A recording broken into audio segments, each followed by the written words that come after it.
আজকে চলে আসলাম লাইভ বেকারিতে। এখানে আমি আপনাদেরকে দেখাবো কিভাবে তারা লাইভে কাজ করে, লাইভ বেকারিতে কাজ করে, সেটা হচ্ছে আপনাদের সাথে শেয়ার করব। আসসালামু আলাইকুম, হ্যালো এভরিওয়ান, সবাই কেমন আছেন? আশা করি সবাই অনেক ভালো আছেন। তো এটা হচ্ছে সেই মেশিনটা, এই মেশিনের ভিতরে সব কিছু তৈরি করা হয়। তো গরম গরম রুটিগুলো নামানো হয়েছে। রুটিগুলো ছিল প্রাইস ছিল মাত্র 50 টাকা করে। তো ফ্যানের মধ্যে হচ্ছে রেখে দেওয়া হয়েছে যাতে একটু ঠান্ডা হয়। ঠান্ডা হওয়ার পর রুটিগুলো কাটা হবে মূলত। তো এখন হচ্ছে এই মেশিনের মধ্যে রুটিগুলো কাটা হচ্ছে। এটা হচ্ছে চাইনিজ মেশিন, চায়না থেকে নিয়ে আসা হয়েছে। তো দেখতে পাচ্ছেন মাত্র 10 সেকেন্ডের মধ্যে মেশিনের সাহায্যে রুটিগুলা কেটে নিল।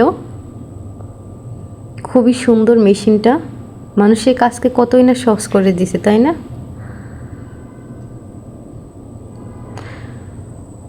তো এখন হচ্ছে এই রুটিগুলো হচ্ছে প্যাকেট করা হবে।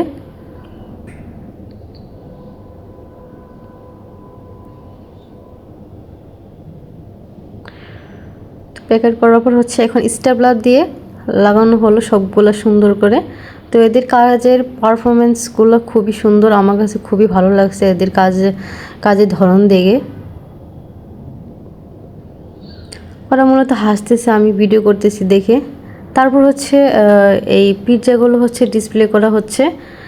এই পিৎজার প্রাইস হচ্ছে মাত্র হচ্ছে 100 টাকা করে। খুবই খুবই লোভনীয় খাবার। আর এটা হচ্ছে স্লিবন, এটার ভিতরে হচ্ছে বাটার দেওয়া হচ্ছে। প্রতিদিন অল্প অল্প করে বানানো হয়, আর প্রতিদিনেরটা প্রতিদিন বিক্রি করে দেওয়া হয় মূলত। এটাই হচ্ছে লাইভ বেকারি। তারপর হচ্ছে প্যাকেট করা হচ্ছে এখন। ওইটা হচ্ছে মধুবন। তো ধন্যবাদ সবাইকে আমার ভিডিওটা